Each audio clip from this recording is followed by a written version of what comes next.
Hello, everyone. Well, we're back again after another week, and what a week it was.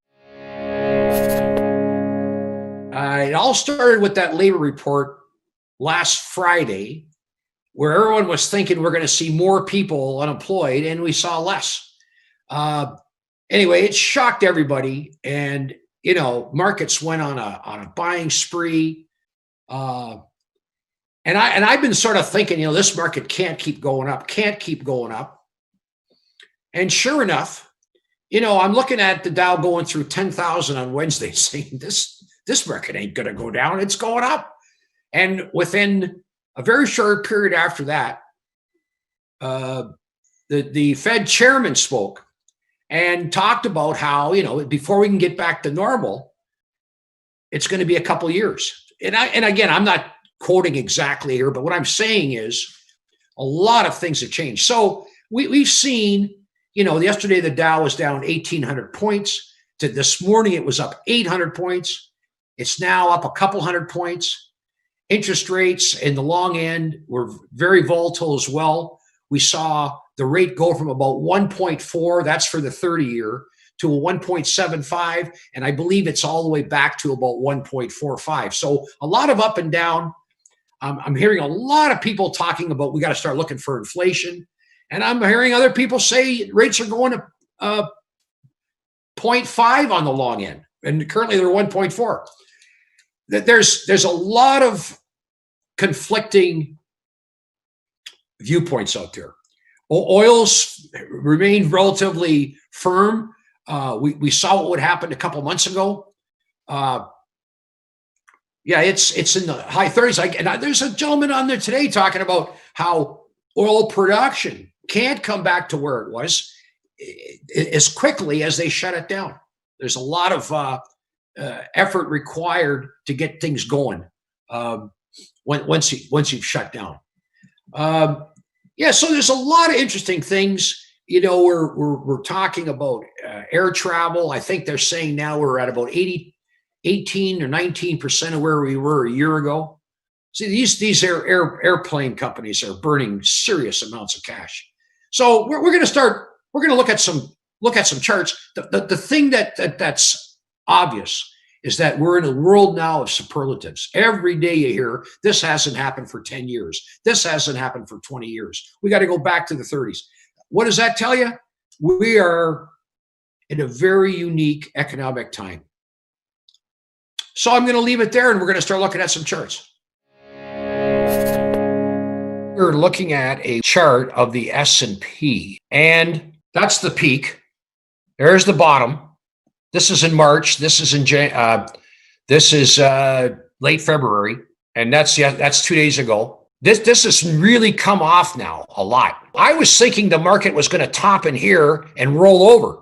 It didn't. It fooled just about everyone that I thought had a pretty fundamental understanding of markets. It fooled a lot of people. I've got a 1-year chart up of Chesapeake Energy. I've known about this company for years.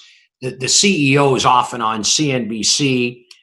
The stock was as high as $400. This was one of the ones that just couldn't stop growing. A lot of debt, though. A lot of leverage. Well, look. So here we are. A year ago, stock's $360.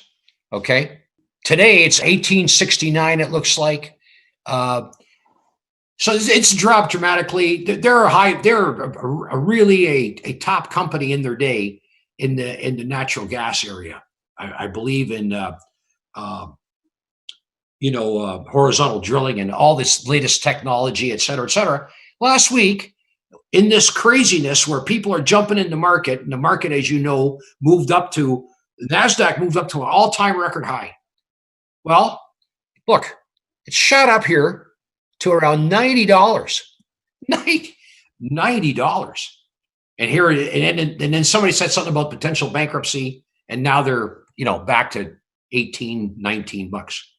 That's volatile. Look at that. Look at that. $400, 20 bucks. And if the energy prices can't move, this can't move. That's the way I see it.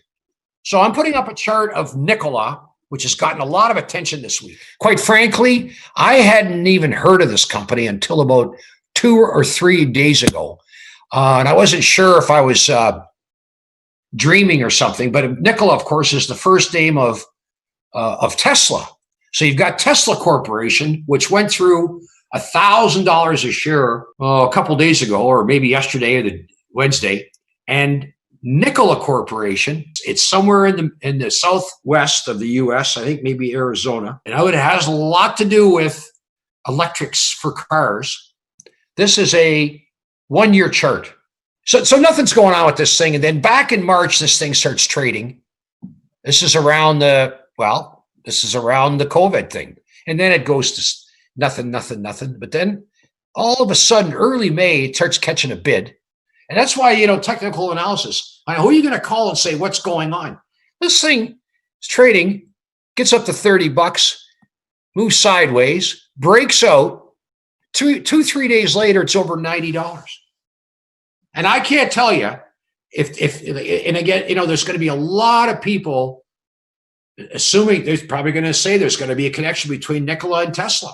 Well, there was to the original gentleman. But that's the kind of market we're in. Like, things can move. Okay, I got another stock here for you, little junior gold, that just announced a major deal. And the ticker appropriately is VAIN. I own the stock, just full disclosure. So nothing's going on. And then all of a sudden, look at nickel, 12 cents, 25 cents. And yesterday it was announced that this company is getting involved with a potentially a property that's got 4 million ounces in Africa. So if you just go to VAIN, people that watch shows like this know how to look up stock and look up press releases. Read that press release very thoroughly. I would make a couple of comments. A couple of people are mentioned in there that I think are pretty successful people. And this looks like one of these things where a very serious project is going into a very small company. We'll have more to talk about that as time goes on. I'd say pay attention here.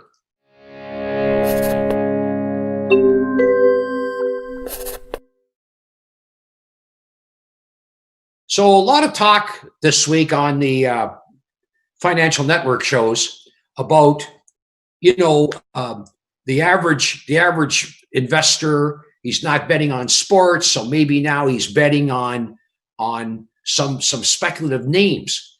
Like Hertz Rent-A-Car, which is rumored to be going under, was 50 cents, and then it hit 6.50. Chesapeake, the energy company, it was down as I don't know, $1 or $2, and believe it or not, within a very short period of time, got up to $75, and now back the other way. People are always asking, like, do you think we should be looking for these investments that look like they're on dirt cheap, without looking at their financials? And if they're talking about bankruptcy issues already, my advice is stay away unless you really know what you're doing. So that's it for this week. I hope you enjoyed the show. If you've got any questions, any questions at all, I'll try and answer them. So long.